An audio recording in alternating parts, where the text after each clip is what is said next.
So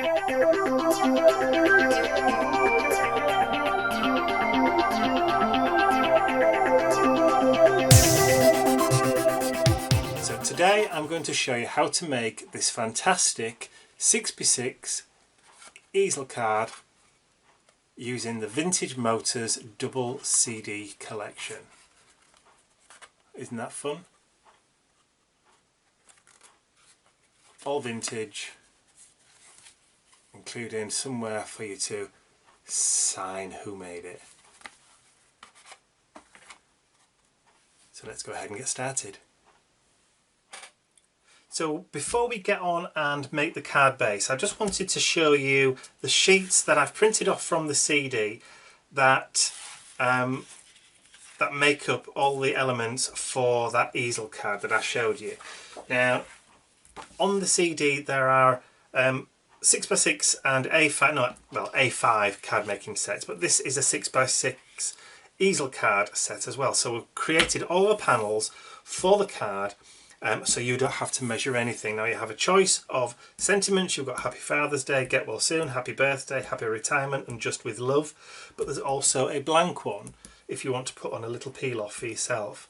There's all sorts of other little embellishments on there. There's some speedo dials that you can use, there's an insert panel, there's a handmade for you panels that you can put on the back of the card if you want to, there's some ribbon strips, and there's some faux photo corners.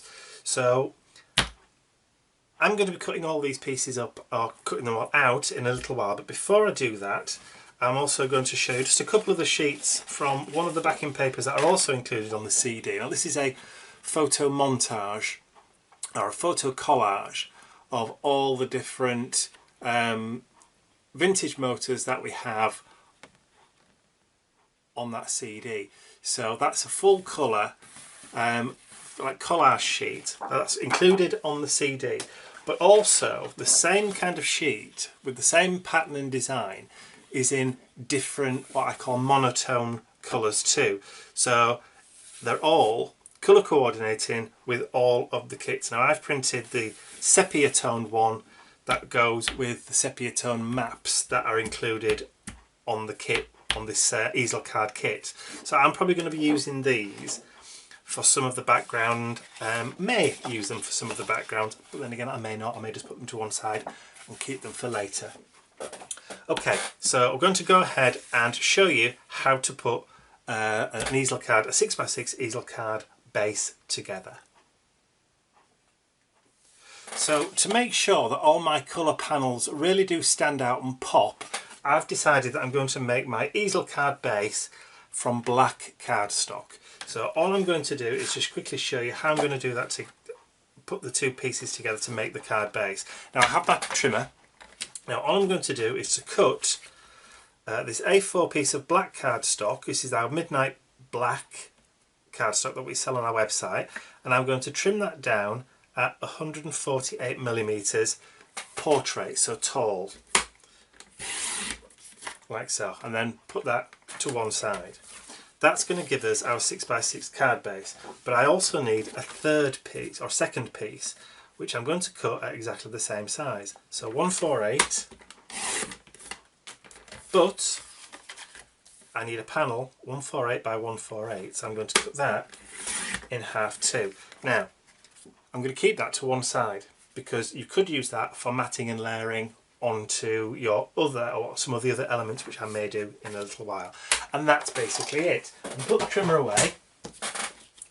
Now all I need to do now is to fold this in half, make sure the edges all line up, make sure I'm happy, and then just burnish that crease. Okay, so I now have a 6x6 card base. Now that's just, or almost a 6x6 card base. But what I'm also going to do is on one of the panels, I'm going to fold that in half again. Now I'm just going to tug that in to the centre crease and then burnish that. That's going to give us our easel mechanism. And that's what's going to stand up out the side. So that's going to be your easel mechanism there. The piece that we cut is then going to be stuck onto this bottom piece like so. So you're creating, when it's flat it looks flat, and then when it stands up you have that well, almost that easel look, if you like. So all I'm going to do is I'm going to just run some glue across there, and then I'm going to line that up, turn it around to make it easier on me, and I'm just going to put the corners together, make sure that everything's lined up as best as I can and that everything's centered, and then just push it down. And there I've got my easel card base. I'll show you that from the side so you can see. And when it folds flat, it folds flat, and then when you stand it up it forms that easel shape. There's our card base. Very quick, very simple and very easy. So I'm going to put that to one side and then bring back the sheets that I showed you earlier. Now what I'm going to do is I'm going to cut these out now, and then we're going to get ready to actually stick them onto the front of our easel card. So all of my bits are now cut out. I've decided to go for the happy birthday sentiment because Father's Day's come and gone, and my dad retired years ago, so it's the birthday one. Now, some of these panels have got concave corners. Now, I haven't cut those out because trying to do it by hand, I'd make a complete mess of it, and I don't have a concave corner chomper. Or so I thought. Now, I do. Remember that circle punch that we always use for our embellishments? Now all I'm doing is I'm just tucking the corner into it and lining it up where I see the first bit of print, and then just chomping the corners out. You don't need to buy a separate corner cutter if you've got circle punches. Now I've got circle punches going from 3/8 right the way up to 2.5 inches, and these are just basic craft, well, what I call craft stash. You know, they're so versatile and you can use them on anything to give you that concave corner if you want to. So you don't have to go out and buy specific punches to do concave corners. Now corner rounders are a different matter altogether. I do have separate punches for those in different sizes, but for the concave ones I don't need one because I've got plenty of circle punches that I can do. Now look at that. You'd have thought that was done with a proper concave corner puncher, or chomper as they call it. Okay, so there's all the bits. I'm now ready to go. So what I've done is on the sheet that I had the photo corners there stuck out. So I've cut those off because I've got some extra ones that are included on the kit, on the Vintage Motors CD. On each of the kits it's got them so you can put them separate anyway. So I didn't think I needed to mess around and cut those out in any great detail. So, and I've also used that extra piece of black card that we had from that second A4 sheet just to create a nice black mat around the main topper. So I think we're ready to go. So before we go any further, I'm going to just stick that down, create a bit of space for me. That's my main topper, and I'm just going to stick that down onto that black mat. Try and make sure I get that an even border all the way around. There we go. That's nice and framed and done and ready, so I can put that to one side ready for use later. Now this is our card blank,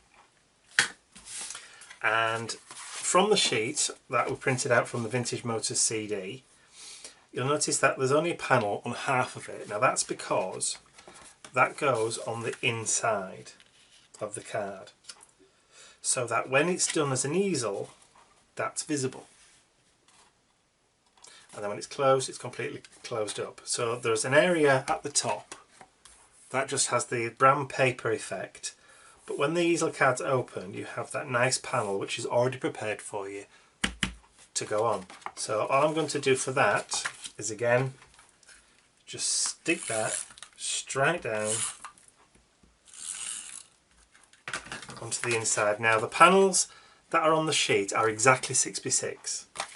I wanted mine a little bit smaller, so I have removed just a couple of millimeters all the way around, just so I get that nice black border that I'm going to have on the front and on the inside. So I'm just mirroring what's on the front on the inside of the card.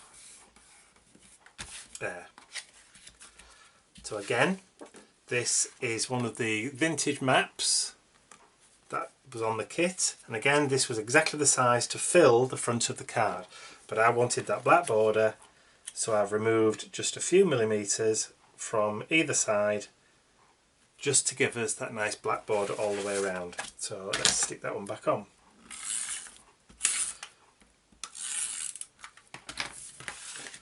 So make sure you get the map the right way up and just even out those borders, top, bottom and the sides, and stick that down. There we go. And then we've got the inside with that nice black border all the way around, and now the front panel matches the panel that's there. Already starting to look brilliant. Okay, so this is our main topper. So you can stick that directly in the middle if you want to, or you can put it a little bit skew width. Now I like it a little bit skew width, so I'm going to raise that up on foam pads, and I'm just going to put one in each corner and one in the very, very centre, just to stop it from being pushed in. Creates a little bit of support, and that way it won't cave in if we send this through the post to anybody.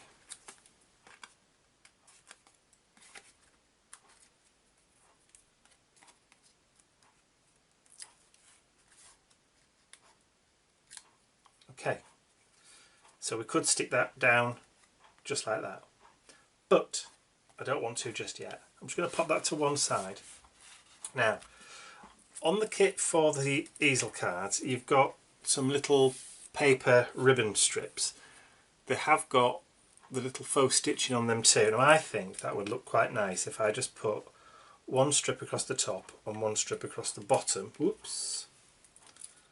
Like so, just as a bit of an added detail, and then when we put our topper on, that goes on a little bit skew wampus. That's going to just give it a little bit of a different feel. Now I'm going to just run my tape runner all the way down, getting rid of the backs of those foam pads because they tend to get everywhere, and I'm just going to run that about ½ an inch or about 2 centimeters from the top. And I'm going to do the same thing across the bottom.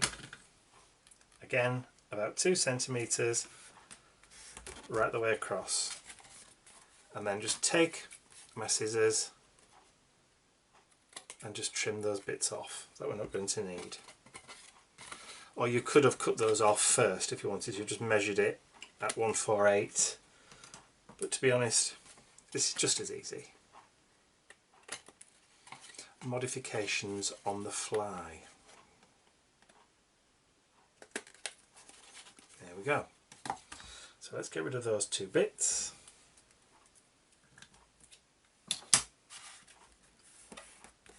Give them a push down, and then now we can bring our topper in and put that at a bit of an angle, or you could put that right in there. Actually, I think I will put that right in the middle. I actually like it now that you can see those two little pieces of ribbon sticking out the side. There we go. So there's our front decorated. Now there's nothing stopping the card from falling down, is there? So we need to put a stopper in here. But before we do that, I just want to add on the back, and I think just on that panel there, I'm going to put the handmade for you. And I'm just going to put a little bit of glue on there, so that goes on the back at the bottom, and then I can write my name on there so I get the credit for it. And then on the inside we can also put a little panel in there if you wanted to write a little message.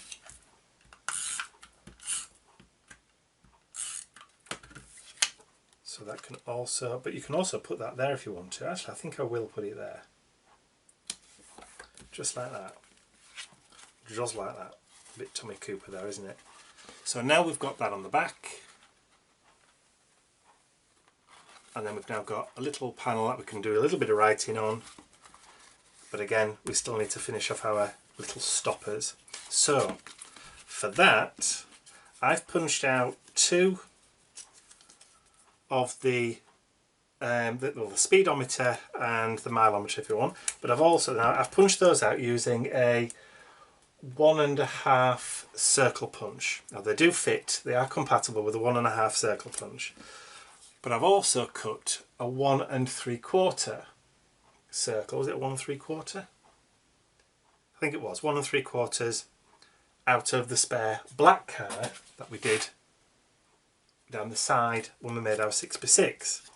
So what I'm going to do there is, again using foam pads, is I'm just going to put one in the centre of each of those dials, and then I'm going to stick those down in the centres of those circles, and then turn that over and then just put a little bit of tape, one at either side, like that.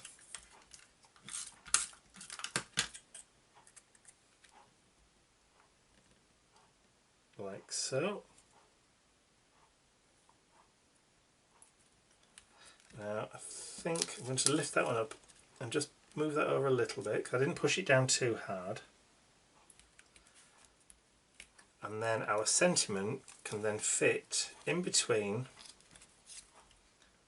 like so, and then that can then be raised up on foam pads as well. So I'm going to go ahead and run some tape in there and then just tuck that underneath and stick it down, and then our sentiment can go on a couple of foam pads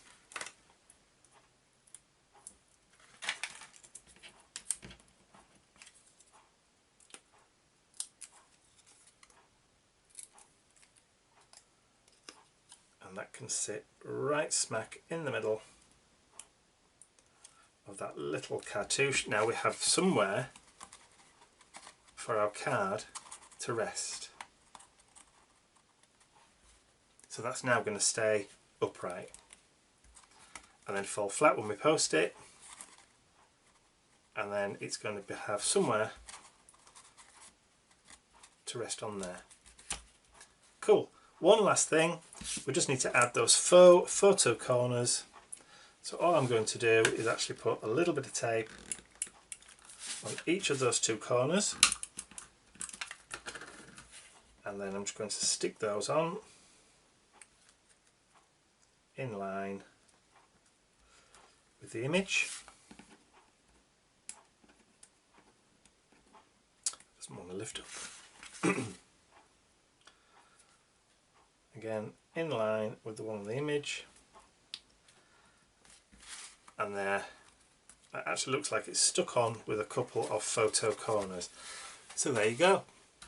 Now all we have to do for this, if you wanted to decorate that even further, is to dust off your glossy accents and add some nice glossy detail to maybe the lights, maybe the license plate, maybe the guy's glasses, and there you have a fantastic Vintage Motors easel card in next to no time.